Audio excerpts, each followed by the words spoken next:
Hello students, welcome to the classes of Virgin Mary School. Today we will start the chapter of 11th chemistry, which is some basic concept of chemistry. So सबसे पहले हम देखेंगे कि chemistry की definition क्या होती है. Okay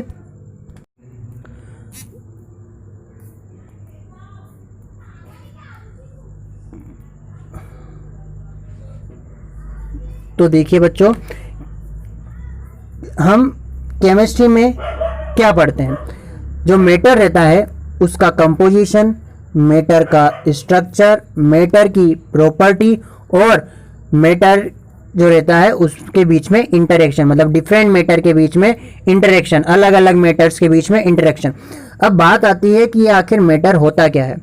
हाँ, मैटर कुछ नहीं होता है, वो सारे सब्सटेंसेस जो क्या करके रख रहे हो, जिन्होंने स्पेस घेर के रखा है, मतलब वॉल्यूम, जिनका क्या हो, वॉल्यूम हो. जिन्होंने स्पेस घेर के रखा है उनका कोई ना कोई वॉल्यूम होगा ही होगा. ठीक है.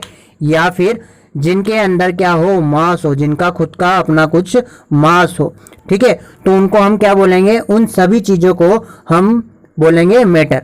जैसे कि अगर आप खुद को देखें तो क्या आपने कोई स्पेस घेर के रखा है, तो आपका आंसर होना चाहिए यस. ठीक है. क्योंकि आप जहां अभी बैठे हो या खड़े हो वहां पे आपने कोई ना कोई वॉल्यूम, कोई ना कोई स्पेस घेर के रखा होगा. साथ ही साथ आपका खुद का अपना कोई ना कोई मास होगा. ठीक है. अगर आपको अभी मास समझ में नहीं आता है तो आप ये समझिए कि आपका वेट होगा. ठीक है. तो आप भी एक मैटर ही हो, आप भी क्या हो, मैटर हो. ठीक है. अगर आप एयर की बात करते हो तो एयर भी क्या करती है, स्पेस घेर के रखती है. ठीक है. और उसका भी क्या है, एक मास है. ठीक है. अगर आप ये समझ नहीं पा रहे हो कि किस प्रकार एयर का भी वॉल्यूम होता है, स्पेस वो भी घेरती है, अगर ये समझ में नहीं आ रहा है तो आप प्लीज कमेंट बॉक्स में इसे पूछिए और फिर मैं इसके लिए एक पर्टिकुलर वीडियो बना दूंगा. ठीक है. आगे देखते हैं. अब अगर हम देखें तो मैटर के इन सारी प्रॉपर्टी के बारे में हम केमिस्ट्री में पढ़ते हैं. ठीक है. साथ ही साथ ये जो केमिस्ट्री है ये ह्यूमन बीइंग की डेली लाइफ में बहुत ज़्यादा क्या है, यूजफुल है. अब इसीलिए कि ये जो मैटर है, हाँ, वो किससे बना है, एटम से और मॉलिक्यूल से बना है. मैटर किससे बना हुआ है, मैटर जो है वो एटम और मॉलिक्यूल से बना हुआ होता है. इसीलिए केमिस्ट्री को हम एक और डेफिनेशन बता सकते हैं या बोल सकते हैं उसकी एक और डेफिनेशन की केमिस्ट्री जो है वो साइंस है. किसका, एटम और मॉलिक्यूल्स का. तो स्टूडेंट्स, हमने केमिस्ट्री की डेफिनेशन देख ली है. अब हमें समझना है कि जो हमारा जो नेक्स्ट टॉपिक है, नेचर ऑफ मैटर. अब देखिए, हम देख चुके हैं कि जो केमिस्ट्री है वो सिर्फ और सिर्फ किसके ऊपर टिकी है, मैटर के ऊपर टिकी हुई है, कि मैटर की ही हम सारी प्रॉपर्टीज देखते हैं. ठीक है. तो इसीलिए हमारी जो केमिस्ट्री है वो स्टार्ट कहाँ से होती है, मैटर से स्टार्ट होती है. ठीक है. तो मैटर की डेफिनेशन क्या होगी, वैसे मैंने आपको मैटर की डेफिनेशन बता दी है, लेकिन आप एक और बार उसे रिकॉल करें. हाँ, तो मैटर क्या है, वो सारी चीजें, हाँ, कोई भी चीज हो तो वो सारी चीजें जिनका क्या हो, अपना खुद का मास हो और जिन्होंने स्पेस ऑक्यूपाई करके रखा है, मतलब अपना वॉल्यूम हो. ठीक है. तो उन सभी चीजों को हम क्या बोलेंगे, हम उन सभी चीजों को बोलेंगे मैटर. जैसे कि कुछ एग्जाम्पल यहाँ पे दिए हुए हैं, book, pen, pencil, water, air. ठीक है. तो ये सारी जो चीजें हैं वो क्या है, मैटर है. ठीक है. जिसे भी इसका आंसर पता हो कि एयर मैटर कैसे हुई, हाँ, क्योंकि आप कुछ स्टूडेंट्स सोच रहे होंगे कि आखिर एयर का वॉल्यूम कहाँ से आने लग गया, या एयर स्पेस कैसे घेर के रख रही है. हाँ, तो अगर आपको इसका आंसर पता है तो प्लीज़ आप कमेंट बॉक्स में लिखें, और अगर आपको नहीं पता है और आप इसके ऊपर वीडियो चाहते हो तो प्लीज़ आप कमेंट बॉक्स में लिखिए. ठीक है. आगे नेक्स्ट अगर हम देखें तो स्टेट ऑफ मैटर, मतलब हमने सबसे पहले समझ तो लिया कि मैटर क्या होता है, लेकिन ये स्टेट ऑफ मैटर क्या है। तो समझिए कि जो मैटर रहता है, हाँ, उसकी टोटल कितनी स्टेट रहती है, 3 स्टेट रहती है, ठीक है ना। कौन कौन सी, एक सॉलिड, लिक्विड और गैस, ठीक है।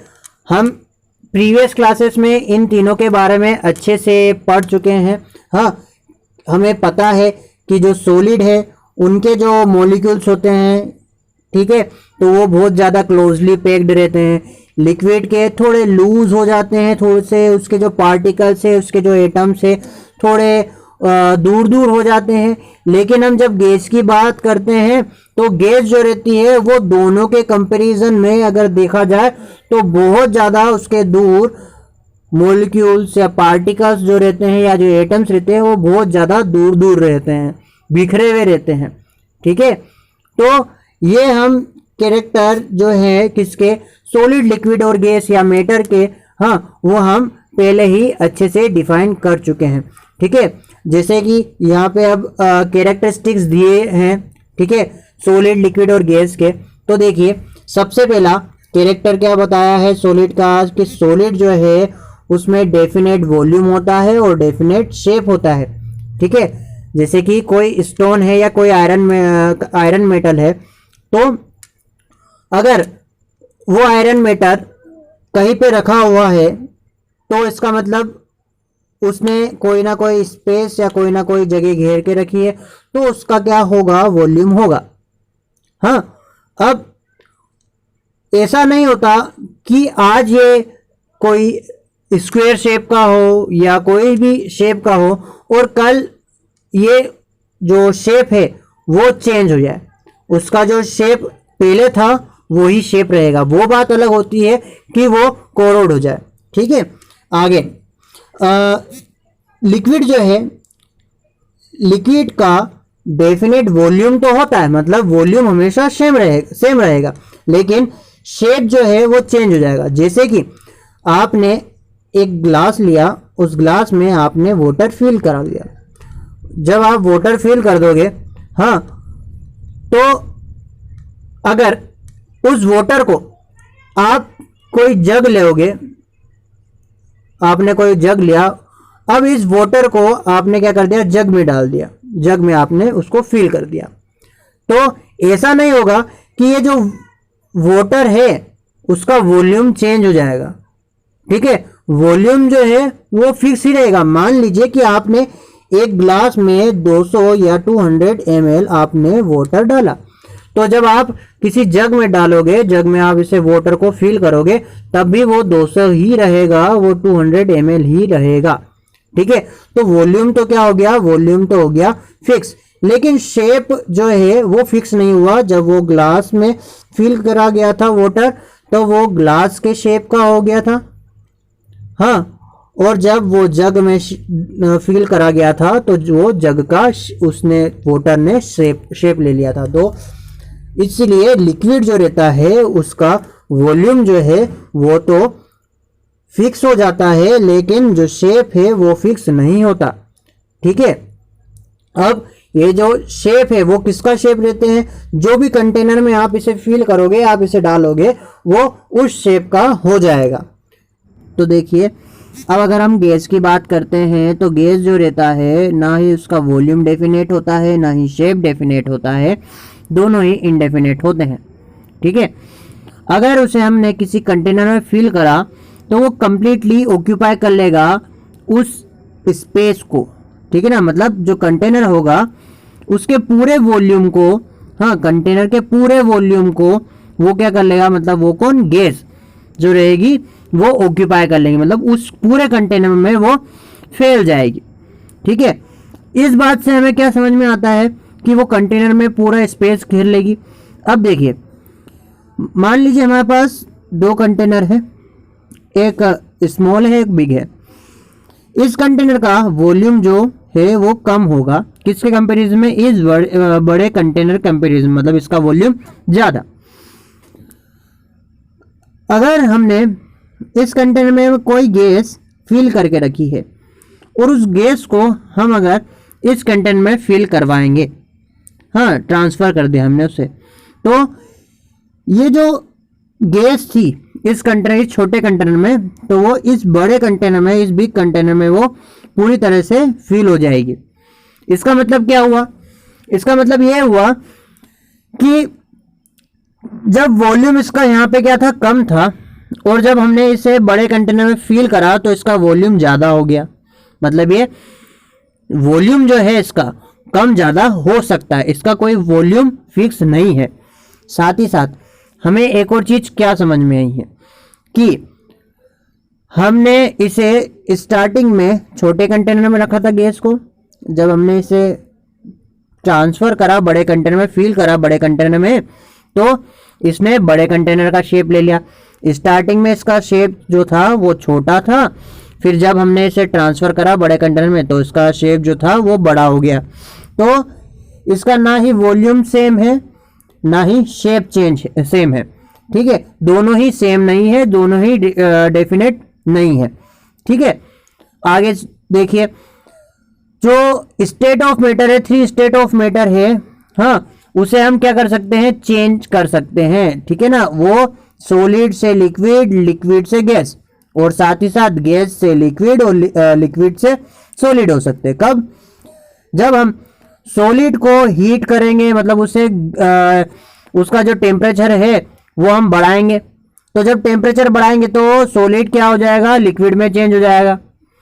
और अगर हम लिक्विड को हीट देंगे तो वो किस में चेंज होगा, गैस में चेंज होगा।